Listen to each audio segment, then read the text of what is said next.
Welcome back, everybody. It is November 9th. It is a wonderfully, beautifully warm day. And I wanted to show you one of our fields where our switchgrass is.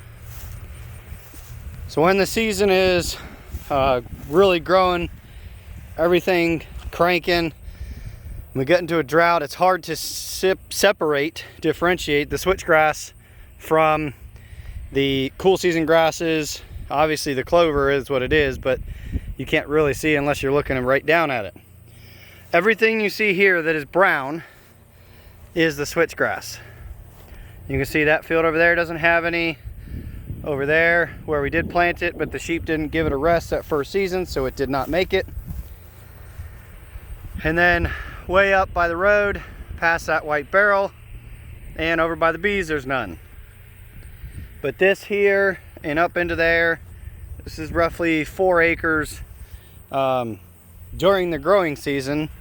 As far as forage produced, this switchgrass might make up some spots, maybe 40% of what they're grazing.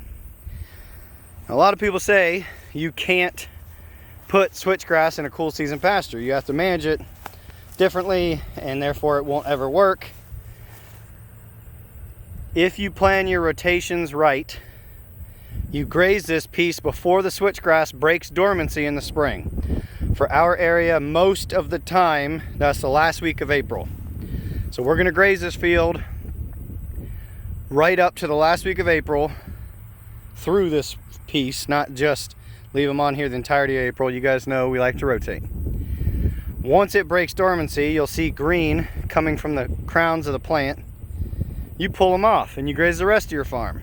And because that is the height of the grass growing season, the grass on the rest of the farm, cool season pastures entirely, is growing so fast you don't even need this piece.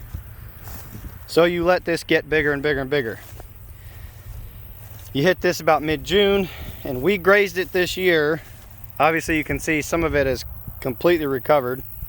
I'll see if I can find a piece and seed for you. But we grazed this piece I believe it was 4 times already this year. So since June 1st, that's what I'm talking about. We also grazed it before the switchgrass came in. So we've grazed this piece 5 times since March. It is early November. This brown, as far as warm season grasses goes, switchgrass is not the most nutritious when it goes dormant and brown. I think it's actually the least nutritious, but it grows really well for us in the growing season, and that's the main thing we need it for. So you can see we have all kinds of grass. We've got orchard grass, that's that blue-green stuff. We've got the fescues here. These are improved varieties of fescue. Back here, I believe it was Max Q, beneficial endophyte, blah, blah, blah, super wizard, blah, whatever. We've got really thin bladed perennial ryegrass and Kentucky bluegrass back here. Honestly, until it gets bigger, I can't tell which is which. If anyone has a trick, let me know.